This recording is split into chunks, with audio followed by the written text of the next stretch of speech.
Now we have dilator stretching. We're on lesson 24. So there are a lot of different options out there. I've worked with 3 companies, 3 types of dilators. And there are pros and cons of each type, okay?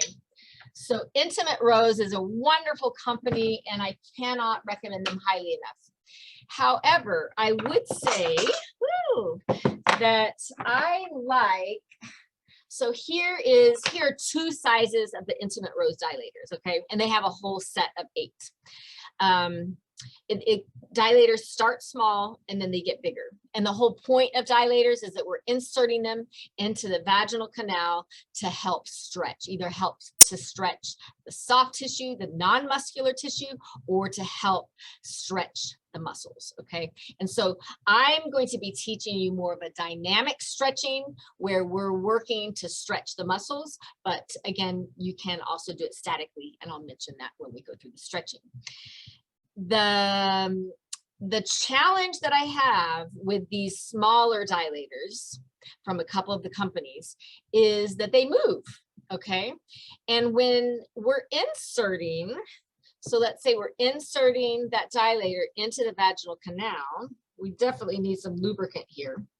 It gives quite a lot, okay? So I personally like this kind. Okay, so these are like a hard, I guess it's plastic. I'm not exactly sure right now the name of the material, but they don't give. So you're inserting, and then this dilator, you're able to hold on to it and kind of stretch that tissue. So you get a better stretch there versus these, they're, especially the smaller ones, they just give a lot. And so depending on why you're using them will depend on, you know, what type you decide to go with, but that gives you kind of my take on dilators. And again, I can't recommend Intimate Rose enough. And there's also another company called Soul Source that's a really good company as well. Okay, so let's keep going. Here are the instructions for dilator stretching. A lot of these things are the same as we did before. So you want to have privacy. This is not a family activity. Prepare. So cleared for insertion. Have the equipment with you before you start, right? Have your lubrication ready. A soothing environment.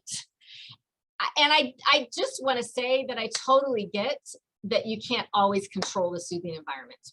So there might be somebody that comes and bangs on that bathroom door, and that's not the end of the world, okay? Even if you get 1 or 2 minutes of stretching in before that happens, that's better than not having that 1 or 2 minutes. So be kind to yourself and just do what works with your life, okay? Position, I want you to be in a relaxed position. So not standing, this isn't a squatting activity. You're in a nice relaxed position, preferably reclining with leg support on either side. Now, before you jump into dilator stretching, I like people to do some deep breathing, do some of that perineal massage or the intravaginal massage, do some of that perineal stretching, kind of prepare the tissue. You don't have to do this in advance.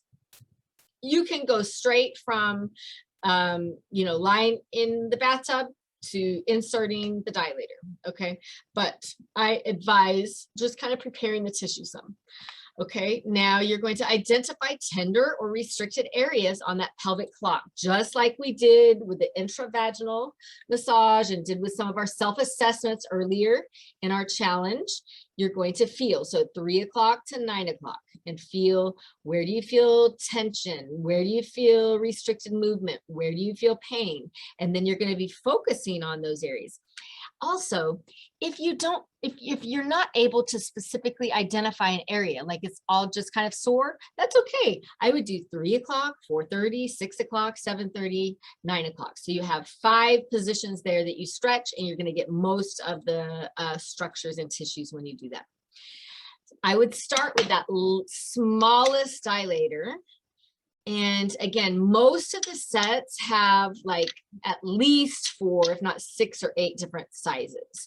So I have a sample here of 3. This is the extra small, and this is the large.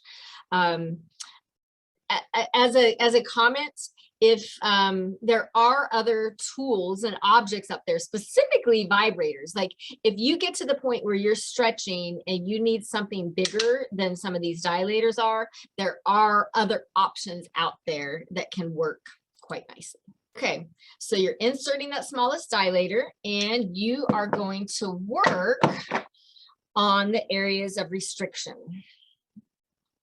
So from number 5, you identify tender or restricted areas on the pelvic clock. And so with this dilator, you're inserting, and I would also, you're not jamming this all the way trying to get to your cervix, okay? So remember this champagne stem. So I would go 2.5 inches, you're going in. And it also depends on your external anatomy. So if you have a lot of vulvar tissue or you have any perineal descent, you may need to go a little further. If you have prolapse, that is also another factor to consider. You can do this with prolapse. In fact, a lot of people with prolapse can even benefit from dilator stretching because they may even have overactive pelvic floor muscles. So you're inserting, and we're going to start at 9 o'clock. This is my 9 o'clock. So we're just doing a light pressure, and we're going to press and hold. And when you're pressing and holding, I want you to breathe.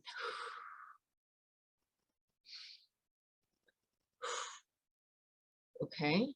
And then when you feel the tension kind of ease, then I would go to the next clock position. And so you're doing that to 7:30, to 6 o'clock, to 4:30, and then to 3 o'clock.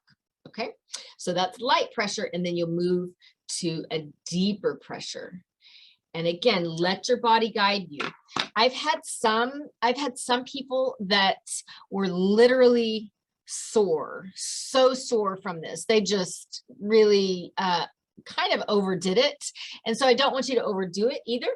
5 to 10 minutes, 3 to 5 times a week, and let your body guide you. Again, this is not medical advice. And I also want to plug pelvic floor physical therapists and occupational therapists here. Like, this is what we do. We're the experts at guiding you with this. So the best case scenario is that you're connecting with a skilled, trained professional to help guide you.